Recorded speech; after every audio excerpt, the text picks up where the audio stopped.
Segue into our keynote speaker. Tom's talking about one of my favorite subjects, disruption. It's also one of the most misused words when it comes to business. I feel like I got disrupted last night. Does anyone feel disrupted? I don't know that anything's happened yet that really backs that up, but it's going to be an interesting 4 years. Disruption makes people uncomfortable. It's not always productive, but it can be. But it's an important part of launching a startup. It's something that comes once you get established. And I'm really excited to hear Tom talk about growing big and growing fast.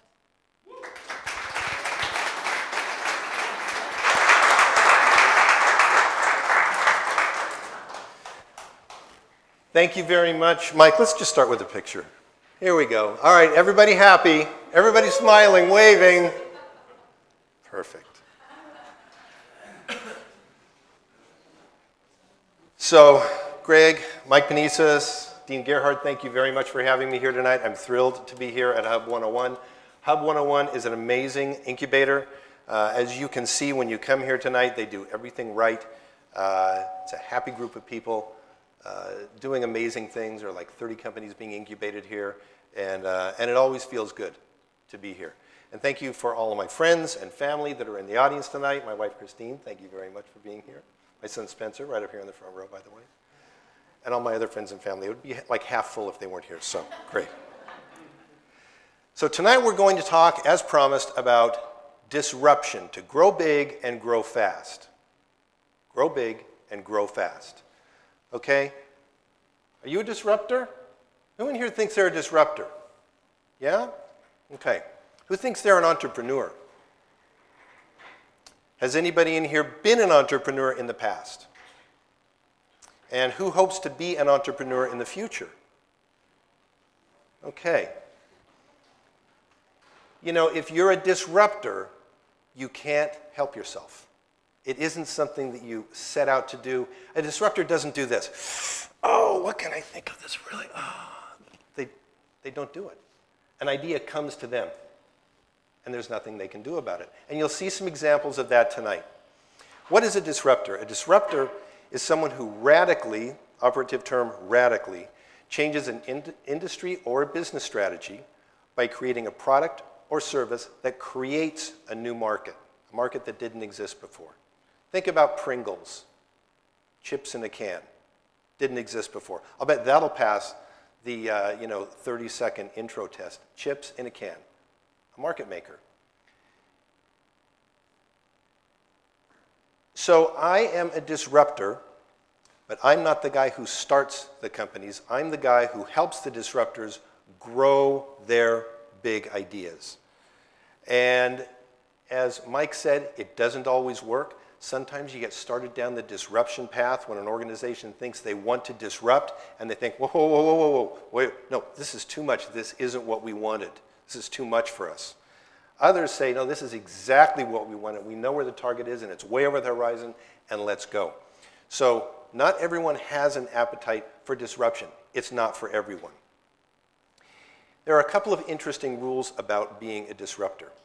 If you're starting a business and you don't disrupt, then no one's going to buy your product because there are replacements that exist for it. So no one needs it because there's already a product like that on there. You're not disruptive. On the other hand, when you do disrupt, believe me, no one's going to know what you're talking about. And then they also won't buy your product. And when you do explain to them what your product's about, they're not going to buy it because they don't think that they're going to need it. So that is the disruptor's dilemma. When you are going to be a disruptor, you have to take your product idea, your product or your service idea, and stop thinking about that as a product or a service. And think about that as an idea or an experience with immense value, exceptional value that everyone has to have. Have to have. They can't do without it, and they need it right now. And what that's going to require is that you educate your market. Now, how many here are in some form of sales? That's a big group. Education, is that easy to do? Is it easy, fast? Is it fast to do? No, and it's not cheap. To be a disruptor, you have to educate your audience, and you've got to do it right now because it's too expensive to do, and you've got to make sure everyone understands what you're doing overnight. So let's take a look at someone who disrupted, that we all know, to get a baseline on what disruption means and how to do it. The smartphone. This is a disruption. So going back in time, here's Steve Jobs, God bless him, standing on the stage introducing a smartphone. And he first had to tell us what a smartphone even is, because this is what phones looked like when he introduced this phone. So imagine how much there was to explain. So he told us, your music is on here. It's also a phone. It's also the internet. And it's your calendar, and it's your texting. It does everything that you need. He said this is an internet in your pocket. A little short phrase to make sure you understand that. And he came into the market at a time when the market was already saturated. Not one person needed an additional phone at the time they introduced this iPhone. Not one. Everyone was already happy. There were almost 1 billion cellular phones being sold in the world at the time he launched the iPhone.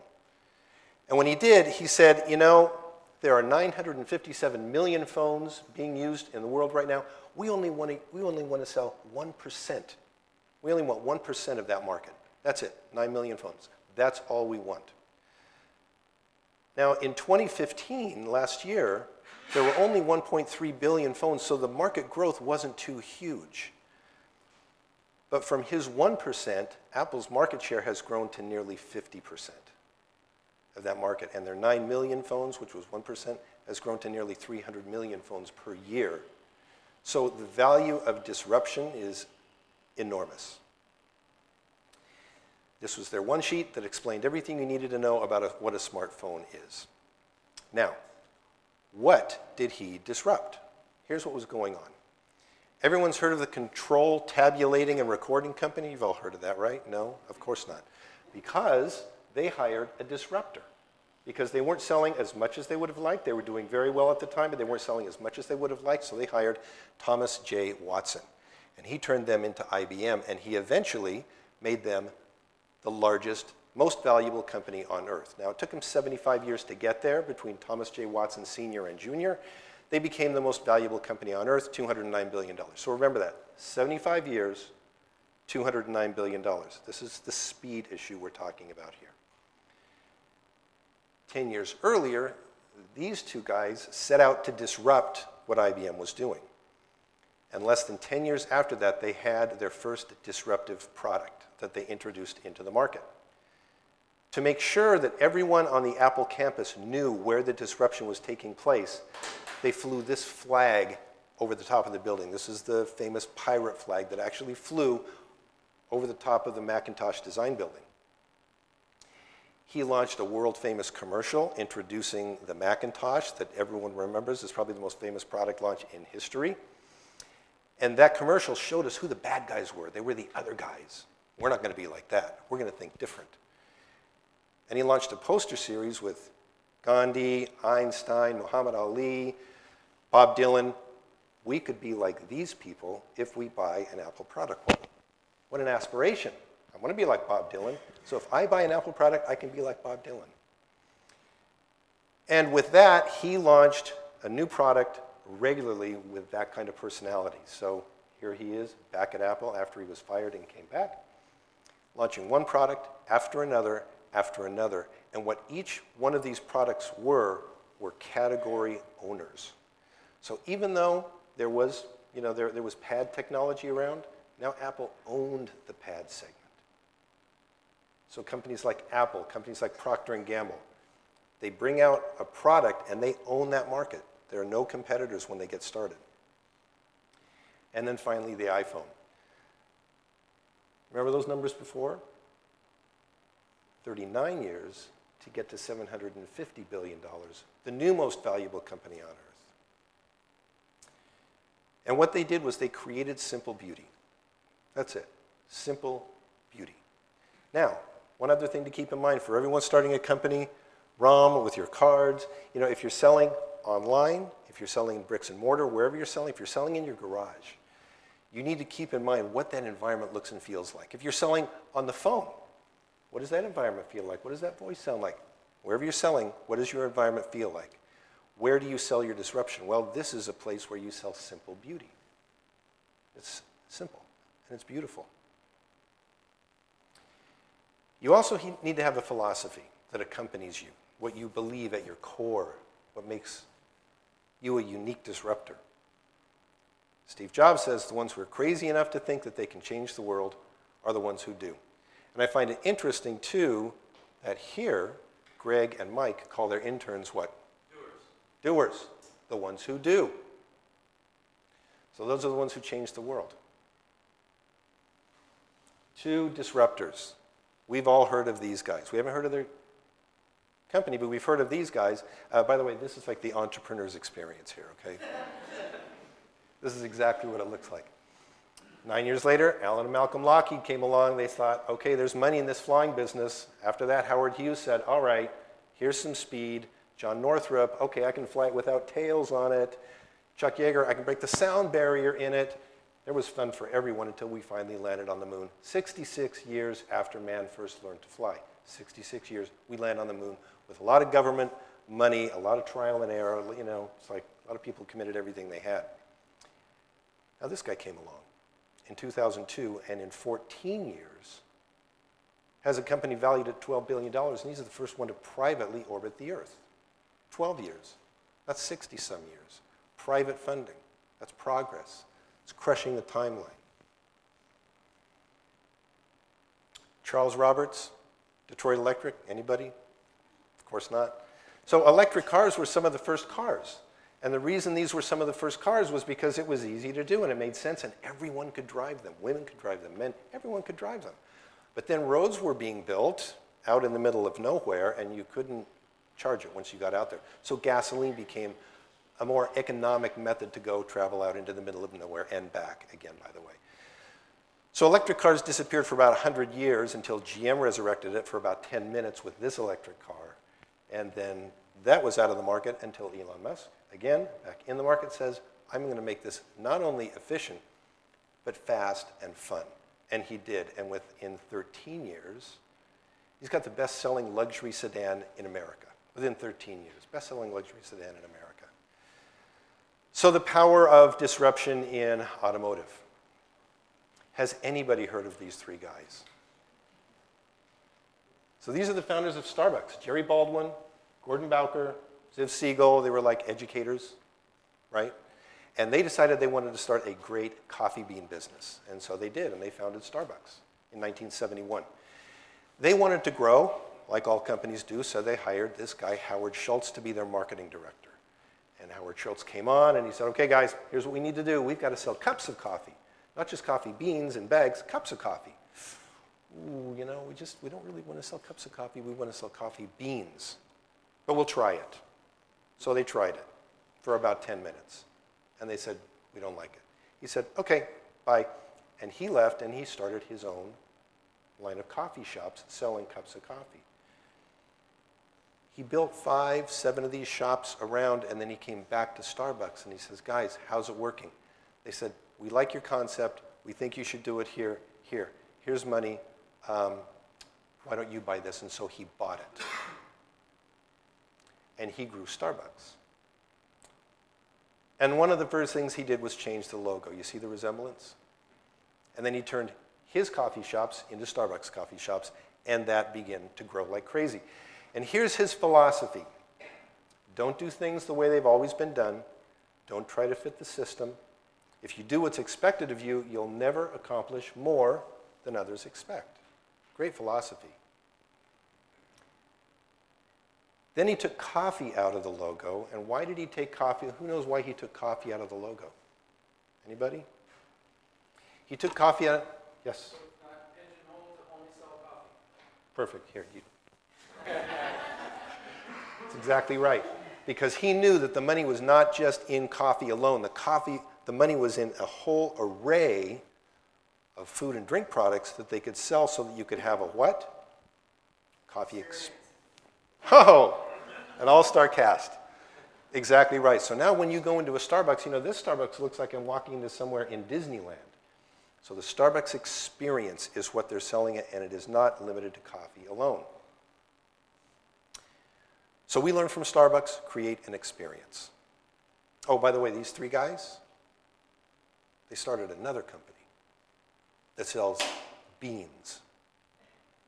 Meat, Pete's. We put coffee first, second, and third. It's coffee, that's it. And that was their thinking at the time. That's their thinking now. Pete's is an amazing coffee. They're real purists, and that's who those guys are. And now they're starting coffee shops. Dick and Mac McDonald. By the way, did you know there's a story coming out about the founding of McDonald's? I'm looking forward to seeing it. So you'll see this story in that movie because my reference is from the same book they made the movie from. So Dick and Mac McDonald's started the first drive-in hamburger stand in San Bernardino, California. First ever. And it was 15 cents for a hamburger, looked like this. And Speedy was their mascot. That was their mascot because fast was their thing. So, you know, they were turning out hamburgers in 30 seconds where it was taking, 30 minutes, whatever, elsewhere. They also created all of the devices and procedures and processes that were needed to make sure that everything they served on their menu was exactly the same every time, for the same price, same quality, always. Part of what they were doing to make their product the same way all the time was selling milkshakes from these multi-mixers. A multi-mixer makes 5 milkshakes at a time. They had 5 multi-mixers at this little place in the middle of nowhere, San Bernardino, California, which attracted, as you can imagine, the milkshake machine salesman who thought, what's happening out in the desert? So he flew out to find out what's going on in San Bernardino, and that guy was Ray Kroc. Ray Kroc says, this is amazing, I can replicate this. I can take this all over the country. They said, fantastic. I think there was a long period of negotiations that ultimately happened, and there was a vision that Ray Kroc and the founders had, and they thought, we need to let people know at a glance where they can go find this predictable consistency whenever they spot it. So that became the Golden Arches, and today, you get the absolute same predictable consistency level of everything wherever you go to a McDonald's anywhere in the world. So McDonald's teaches us to achieve consistency is one requirement for anybody who wants to become a disruptor. And where do you sell it? You sell it in a place that always has some kind of a golden arch somewhere so it's recognizable from the street. Walt Disney. He had his share of ups and downs. But what he really did amazingly well was to create personality. And everyone knows all of the characters that Walt Disney created. He's a legendary character creator, isn't he? So in the early days, through the animation days, into the Pixar days, onto the Marvel days, and now into the Star Wars days, the Disney empire is filled with characters. And if you're a company that sells characters, and by the way, his philosophy is, do what you do so well that they're going to want to see it again and again, and they're going to want to bring their friends. And I think that's what happens with all of the Walt Disney products and experiences. So when you do create an environment to sell personality and character and imagination, I guess that's what it looks like. It looks like a castle. It looks like Disneyland. So that's their selling environment. Fred Smith, Federal Express. So Fred Smith decided, okay, I'm going to write a business plan while I'm at Yale, and I have an idea for overnight delivery of packages. He finished his business plan at Yale, he finished his degree at Yale, went off to the Marines, came back, got funding, $90 million, by the way, which is a lot of money at that time. And by the way, that's a lot of money to get funding for any startup enterprise. And he started FedEx. And he was so proud of the fleet of jets that he had that he advertised it because they had the largest fleet of privately owned jets in the world to deliver these packages overnight. So he said, America, you've got a new airline. And with that, FedEx stock started a downward trend that wasn't stopping. And the more they advertised, the more it continued to go down. It seemed like there was nothing they could do about it. At one point, Fred Smith went to Las Vegas and gambled the company's earnings so he could pay the next month's payroll. Legendary story. Until finally he went back to the advertising agency and he said, this isn't working. What are we doing wrong? And the agency said, well, you're not selling jets. What you're selling is predictability, consistency, and dependability. You're selling overnight. That's what you're selling. So now FedEx owns overnight. You know, they don't own it in the intellectual property sense, but they do own it in the minds of customers. So if we want UPS, we're going to ask them, do you do overnight like FedEx does? We go to the post office, will this get there as fast as FedEx does? Because FedEx owns the space. So from FedEx we learn you got to be dependable. Every time, no matter what, it has to work the same. Fred Smith said, isn't this an entrepreneur? I wasn't afraid to lose my money. I knew I was right. And where you sell dependability like that is a place that looks just like the boxes that you put things in. You know, it's solid as a rock. There's no frills about it. It's just dependable. You bring the package there, it's going to be wherever in the world the next day by 10 o'clock. These two guys decided that there was room in the market for a new shoe specially designed for runners.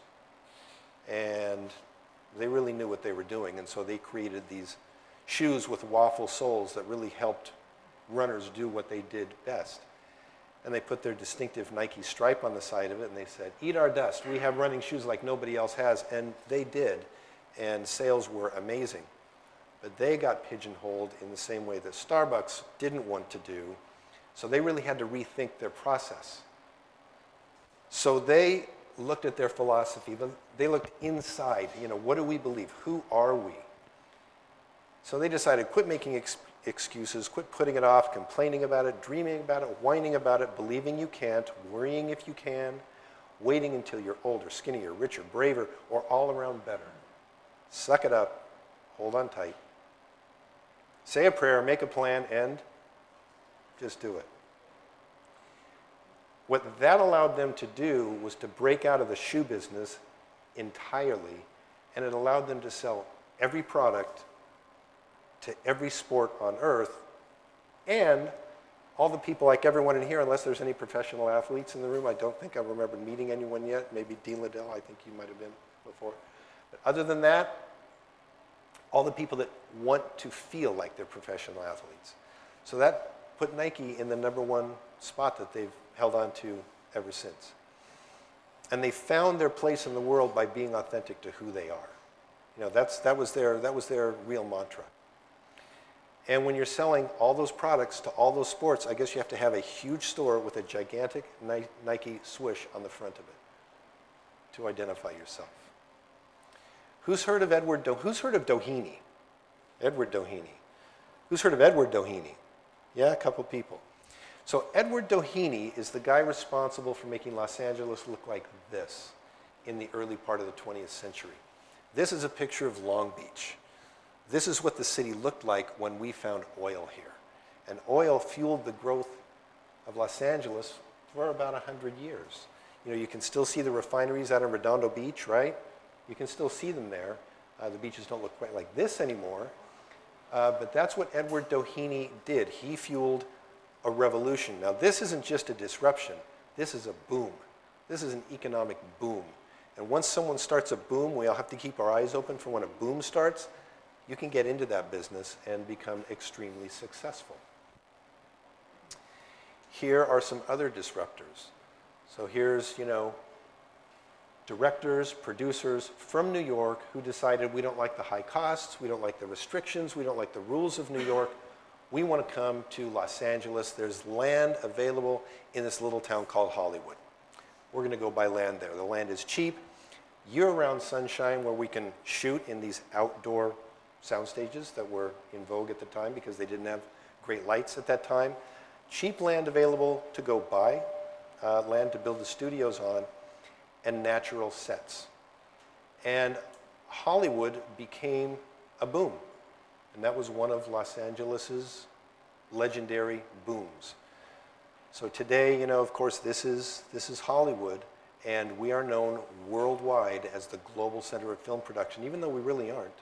But we're known for it. Hollywood has that patina, and it has that glisten and that sparkle, and it was started by those disruptors who came from New York and started it. The same thing happened in the music business. Music was happening in Tin Pan Alley in New York. That's where you went to go produce your songs. It was in Tin Pan Alley in New York. It was this neighborhood, set of buildings. And then Brian Wilson changed the way music was written. And he changed the way music was created with this group of unbelievable studio musicians called the Wrecking Crew. And so if you were a music artist in the 60s, you came and you worked with the Wrecking Crew and you brought them your song, and they turned it into a #1 hit. And because of that, music left Tin Pan Alley in New York, it came to Los Angeles, and it stayed here. And now this is the music capital of the world, and it happened because someone chose to do something differently than anyone else did. And by the way, Brian Wilson didn't set out to say, well, I have to write music different. He wrote it the way he heard it in his head. And a lot of us know that story. Here's King Gillette. Now, at the time, King Gillette started the Gillette Safety Razor Company. The reason it was called the Safety Razor was because people were cutting themselves if they chose to shave themselves with a straight edge razor. So here's some first advertising that says, look, Dad's not cool, I'm cool, and I'm safe, and I'm not cutting myself, and I'm, you know, a genius. So this was the Gillette Safety Razor. These sold for $5 at the time. They were not inexpensive, but it was what the world was waiting for. That was 1904. In 2005, 100 years later, they sold to P&G for $54 billion. It's great. Now, 100 years, $54 billion. Enter Michael Dubin. Dollar Shave Club. Our blades are great. And we probably, everyone in this room saw his videos, and they were compelling, and everyone went out and bought Dollar Shave Club blades. So that 5 years later, not 100 years later, 5 years later, he sold to Unilever for $1 billion. Now, that's pretty great for Michael Dubin, who gets $1 billion, and for Unilever, who gets to compete with Gillette at a fraction of the cost. They didn't pay $54 billion to get into the razor blade game. So you see the compression in the timeline? 5 years, not 100 years. $1 billion? Great. 54 billion? Who's heard of Jaron Lanier? What did Jaron Lanier do? Virtual reality. Isn't it perfect we heard that in stereo? So Jaron Lanier created virtual reality, and it was amazing. And he's a genius, and he's still around, and he's still a genius. But it really wasn't able to be commercialized because computers at that time were about the size of this console here. And they were extraordinarily expensive. And it really took a supercomputer to run that kind of virtual reality until this guy came along, Lucky Palmer Lucky. And what he did is he recreated virtual reality based on Jaron Lanier's original concept. And he did that in 2012. And in 2014, he sold to Facebook for $2 billion. 2 years, $2 billion. Because he saw a path. You know, he loved virtual reality, you know, just as much as you two guys do, because you know who Jaron Lanier is. And he had a vision, and he made it happen. And Facebook says, we've got to be there. We see that that's the future for entertainment delivery. And so not only is Facebook there, but everybody else in the business, and soon maybe Apple will be there too. So, you know, we're here in Hub 101, which is an amazing incubation center. They do a fabulous job here. There are incubation centers all over town. Silicon Beach, Los Angeles is the third fastest growing, most populated entrepreneurial center in the country now, second only to Silicon Valley and New York. These are some of the startups who have either started in LA or their founders were born and raised here and they started their careers here. TrueCar, just down the San Diego freeway, 11 years, valuation of $2 billion. They're the car sales disruptor. Airbnb, the hotel disruptor.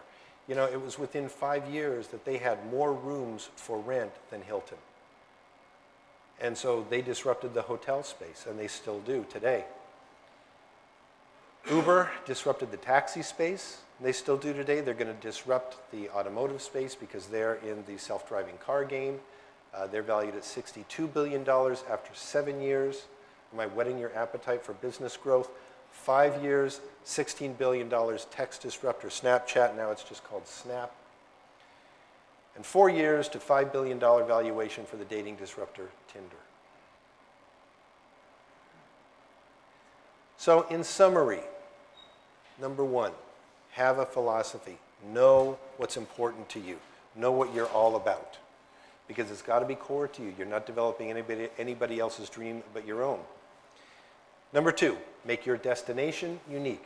If it's on the phone, in your garage, in bricks and mortar, on the website, in the virtual reality, which we'll be selling soon, I'm sure, it's got to be unique. It's got to be your Disneyland. It's got to be your Nike store. It's got to be your Starbucks environment. It's got to be you. Number three, own your category. When you launch a thing, and I hear startup stories all the time, as many of us here do, when you launch a thing, think about the category that you're launching. Think about J.D. Powers. Think about the way J.D. Powers does it. J.D. Powers gives awards for the most granular winners of anything. The best-selling, mid-sized, compact car with 4 doors, they really drill down. And there's categories for those things. So if you can drill down enough in thinking about what kind of a product you have, you can own your category. You can be the best at it, and you can go get a J.D. Power award for it and be recognized for it by the world. Be authentic. Stick to who it is that you really are. Never lose sight of that. That's what the guys who founded Starbucks did. Now that they're off with Pete's Coffee, yeah, they're being authentic to themselves. Be dependable, like FedEx. Never miss a deadline. Never miss a budget. Never miss any promise that you ever gave anybody anytime. If you say you're going to do it, do it. Always deliver, because that one time you don't deliver, first of all, it starts an erosion downhill on your service quality. Second of all, you erode your reputation for delivering with predictability ever so much. And, as we know, if you're in the Super Bowl, if you are in the World Series, or if you're in a political election, every mistake counts, and ultimately, the more errors you make, it becomes harder and harder to win. Number 6, huge. Don't create a product, create an experience. My friend Ravi Sani, who's in the experience business, designs product for their clients, and what they're selling into the market is an experience like no one else has. Achieve consistency. Always make sure your quality, wherever you choose that quality to be, by the way, McDonald's is not a 5-star restaurant, but its product is consistent every time you go into it. Convey personality. If you have a mascot, if you have a person at the front desk, whoever's answering the phone, whatever your people in the store are behaving like, make sure they're conveying the personality that you feel that the company has. Create simple beauty. People love simplicity. People love beauty. Create simple beauty. And finally, communicate your success. Communicate your success loudly to the market in your appropriate voice, but let everyone know what you've done, because success attracts interest like a magnet.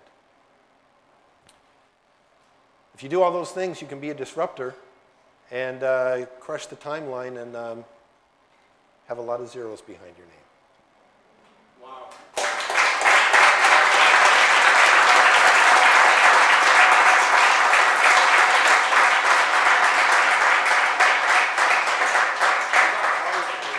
Thank you. Thank you very much.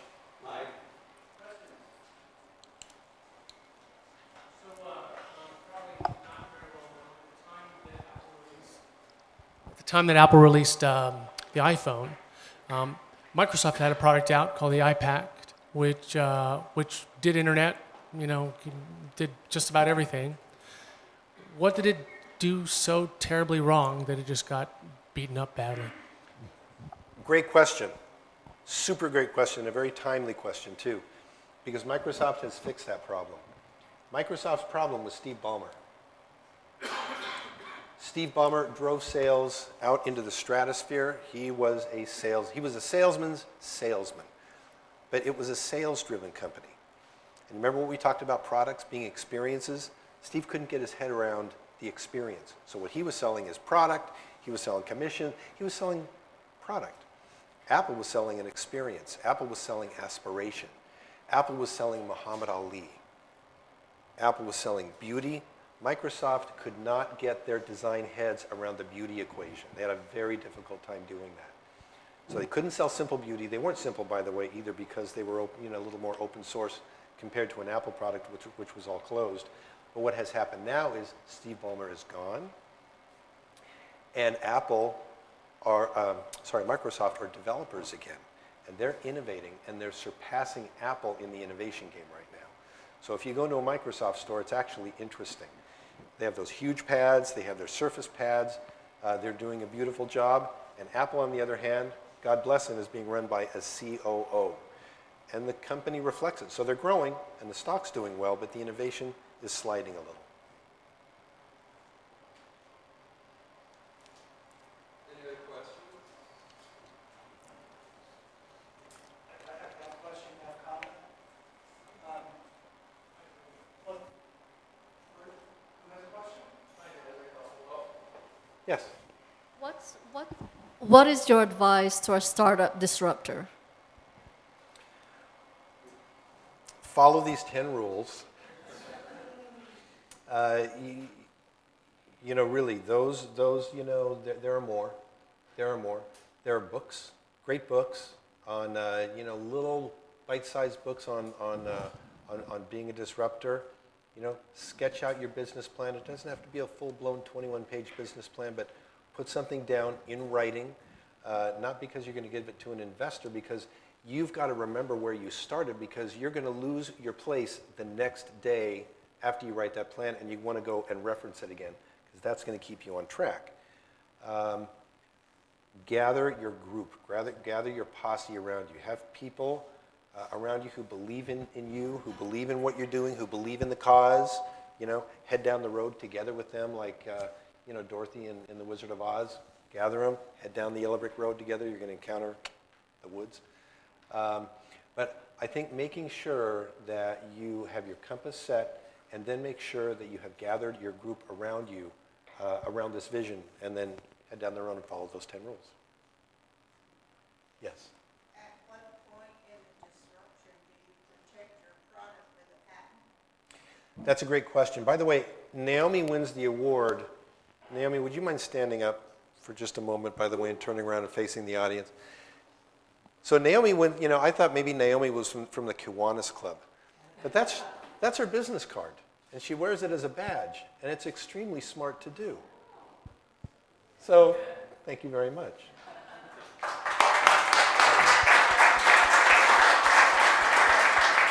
So can you restate your question again?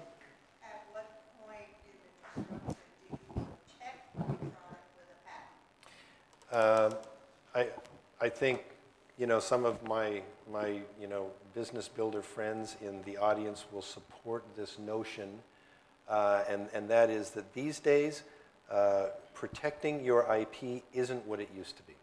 It's a very costly process. Defending the IP is almost not doable anymore, because if someone decides to take you on, and if they've got a bigger bankroll, it's game over anyway. Sometimes it's better to have your IP to be open source. There are different philosophies on IP. It is not an easy game. It is not for the faint of heart, and it is not for a small wallet. And so that ultimately is something I think to worry about a little later down the line. If you're ever approaching investors, investors will probably help you with that. You might want to get that organized a little before you're headed to investor land. But early on, I think you're going to stay in development world for a while. There are probably a dozen or more people in this room who will have opinions for you on that. My view of it, very costly and not doable to defend it once someone decides it's so good that they want to take it on. And in today's environment, once someone sees it, rather than to try and take it on, they might just acquire it. And you don't really have to, be concerned about it. Any other questions?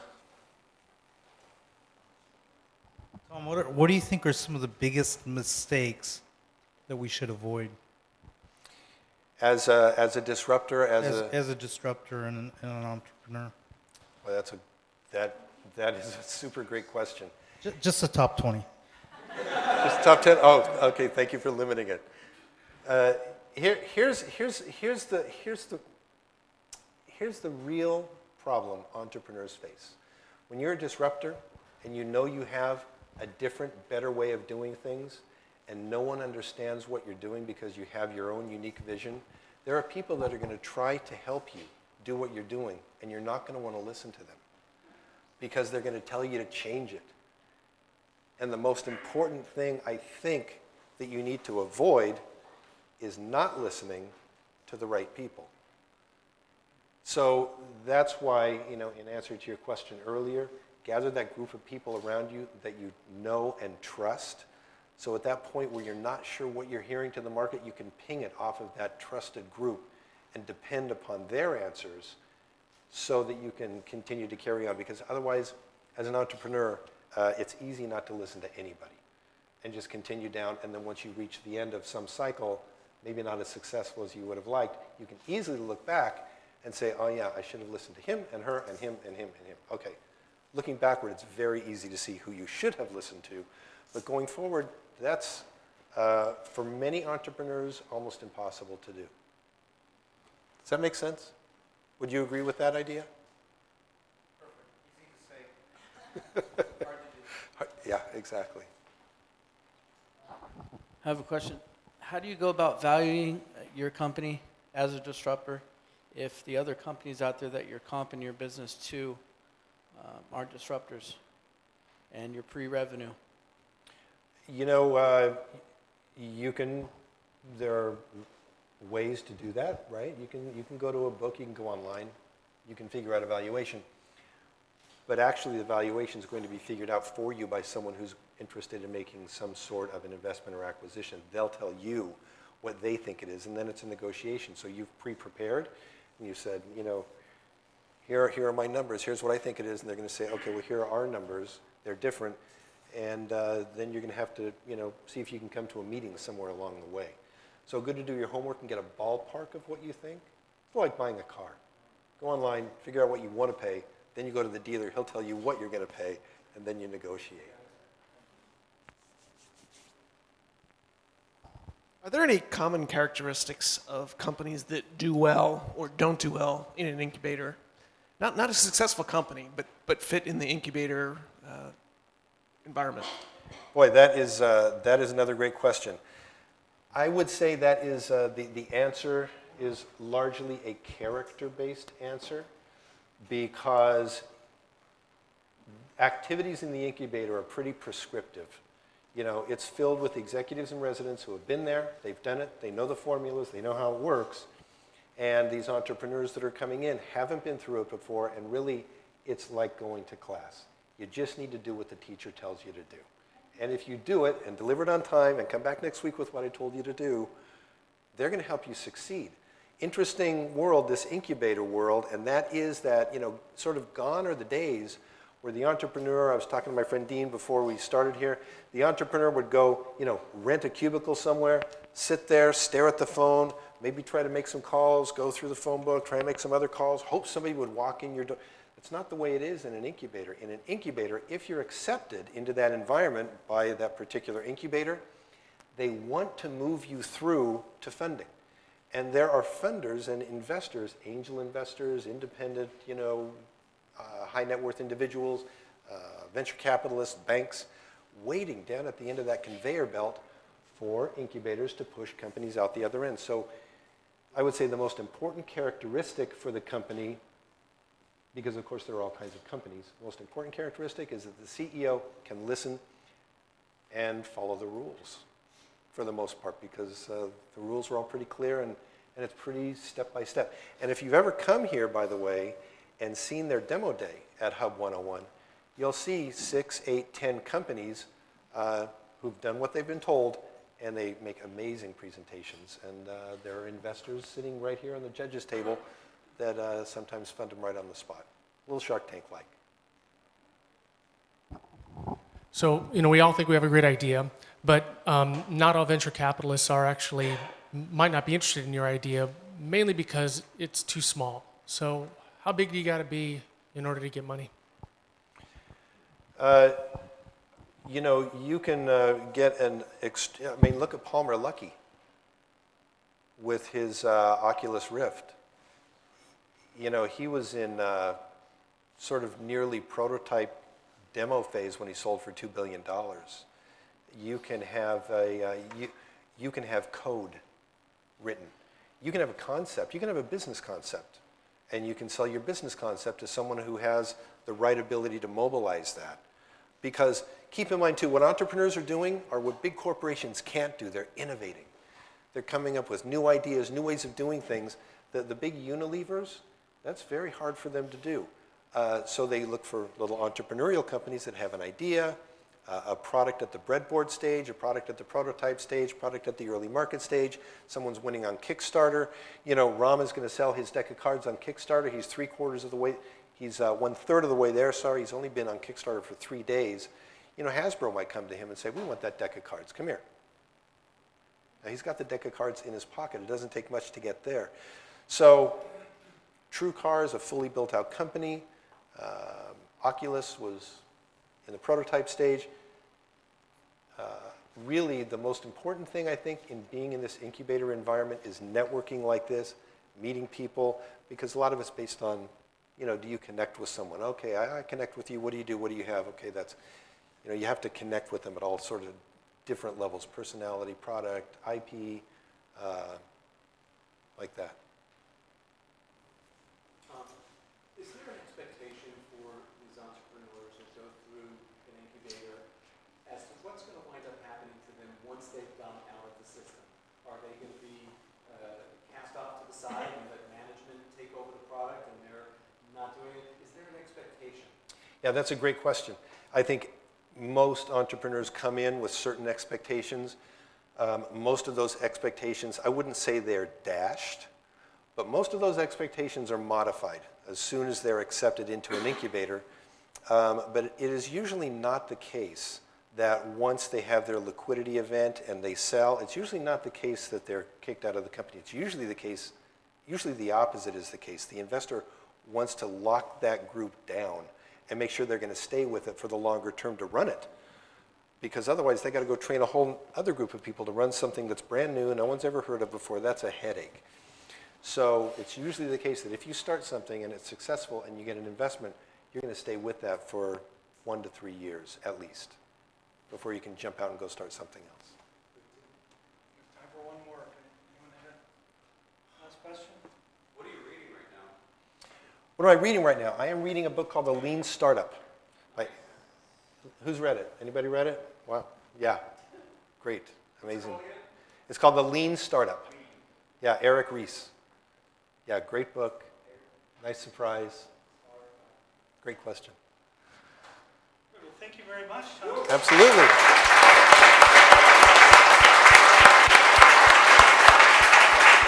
Thank you.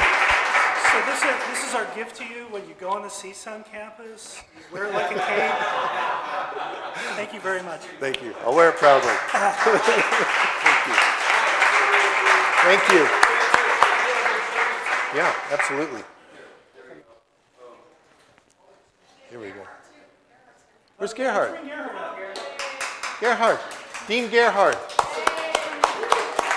Gerhard Appenzeller is the Dean of the School of Management. The center is part of the School of Management. This is Gerhard's brainchild. And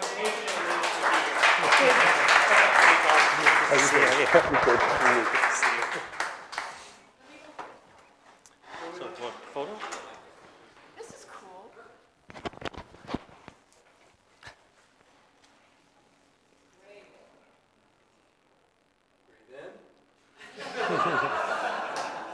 hurry up. Great. Great talk, Tom. Thank you. Thank you. Thanks very much. Thanks, everybody. Thank you.